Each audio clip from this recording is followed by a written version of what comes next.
Hey, today we're going to be talking about gloves.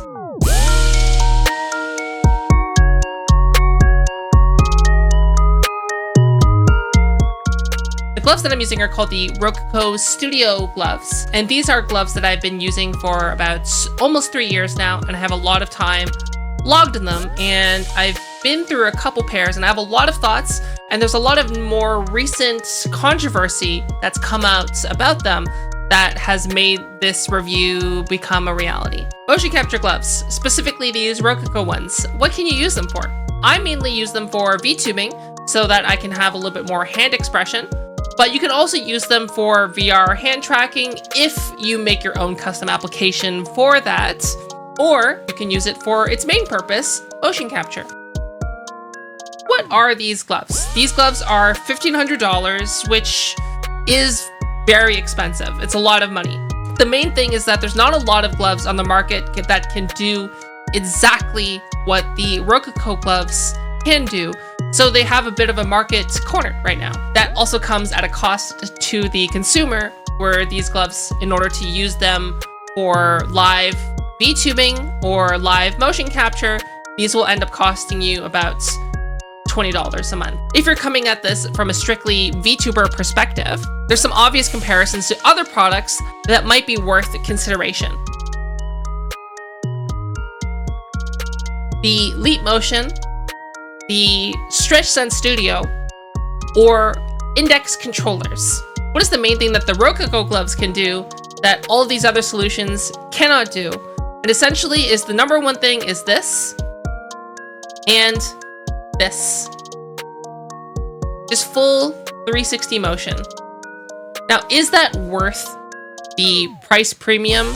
Honestly, I would say that's up to you. I would say for most people, I would lean towards a no, just because $1,500 plus a $20 a month subscription is very expensive if you're just looking to upgrade your VTuber stream just for hand tracking. In all honesty, like, think about the use case. Most VTubers would be like at this kind of a scene, and they would only have their hands moving in this area. So in those cases, if you want to have a really good entry point for what most people will do on a stream when they're speaking, is just get a Leap Motion. It'll cover about this zone of hand tracking, and it'll give you finger splay and finger movement. The only time a Leap Motion will not work is if you want to do extra motions with your hands, or if you want to do full body tracking and move around.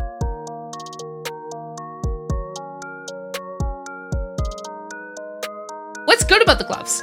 They're reasonably durable for just like normal hand gesture use. They're very high quality, and they have exposed fingertips, which makes using the gloves while doing tasks such as gaming pretty easy. Now, what's really bad about these gloves? Obviously, one of the main detractors would be the price, as well as the monthly subscription.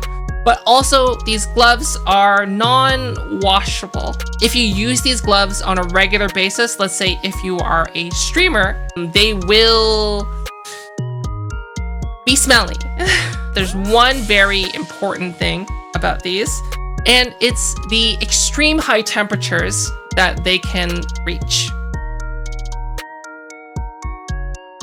So I've only been using these gloves in Rokoko Studio Legacy, so their old version of Rokoko Studio. And in that mode of using the gloves, they're actually quite comfortable. You know, they don't get hot. However, as soon as you put these gloves into Rokoko Studio Beta, which has been out for about 2 years now, these gloves are doing something very interesting. Is that, one, they say that they operate at a higher fidelity mode, which means since these gloves came out before the new studio, my assumption would be that they're overclocking these gloves in some way. That essentially means that these gloves, because they're running at a much faster speed or higher tracking at a higher fidelity in Studio Beta, means it's going to be putting out more heat. It's very noticeable the difference in temperature from using these gloves in Studio Legacy versus Studio Beta. Here I have a chart from the US government of electronics that contact your hand and recommended temperatures. And here in this specific zone, you'll notice that within a certain temperature range, this temperature range with long-term contact to your skin can cause pain and damage to your skin.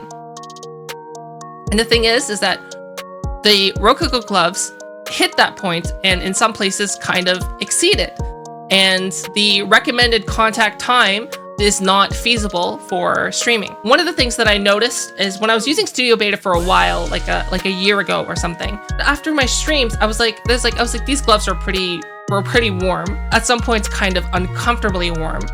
And then at the back of my hand, I was getting like these dark oval shapes in the exact same size as the sensor hub. It's something called toasted skin syndrome. And this is something that actually happens when your skin is in contact with a high temperature for a long period of time. Hence, it can cause damage.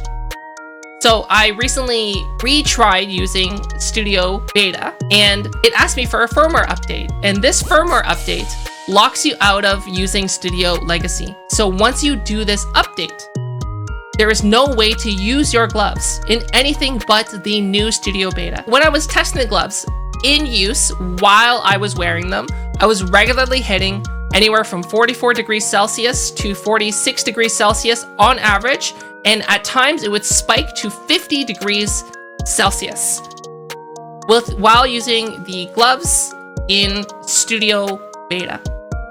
These temperatures, honestly, are like super unacceptable because in order to stay safe and not have damage to your hands and not have any potential pain while using the gloves means that you can only use these gloves for a very short period of time, not the 2 to 3 hours that some person might use it for while streaming. I've reached out to Rokoko specifically about this issue, and the only comment that they're willing to give me is essentially they are aware of the issue and have no recommended recourse or actions that someone can take. The way the gloves are currently working in the new Rokoko Studio and how the new firmware basically locks the gloves out of the older version of Rokoko Studio essentially makes these gloves unusable. Unusable for any period longer than, I would say, 20 minutes. How can they fix this? One, they can update Studio Legacy to support the latest version of firmware. 2, they can have 2 different tracking modes. One that has the same tracking quality as Studio Legacy with the same temperature, operating temperature, and then have a high fidelity tracking mode, but also have a warning about temperature, because I don't see how they can solve this issue without a redesign of the glove. Overall, I've recommended these gloves because at the time, they were the only ones who offered any kind of glove, but now there's more and more things on the market. Would I recommend these gloves for someone who has the disposable income to buy a pair of motion capture gloves for VTubing? And the answer is no. I do not recommend them anymore because the newer versions of the firmware can only work in high temperature modes, which can cause damage to your hands, according to this documentation. I don't see how any VTuber could use these gloves safely for making content or streaming. Now, you could argue, oh, well, you could just roll back the firmware to use it with Studio Legacy. The thing is to expect a user to be able to buy a product and then have to flash the firmware in order to use it for something that's $1,500 with a monthly subscription is, I don't think, acceptable. I'd say right now the ball is in Rokoko's court in terms of addressing the temperature issue publicly, as well as having some kind of functionality to allow the gloves to work in a lower temperature mode, or updating their legacy software, which doesn't have this temperature issue.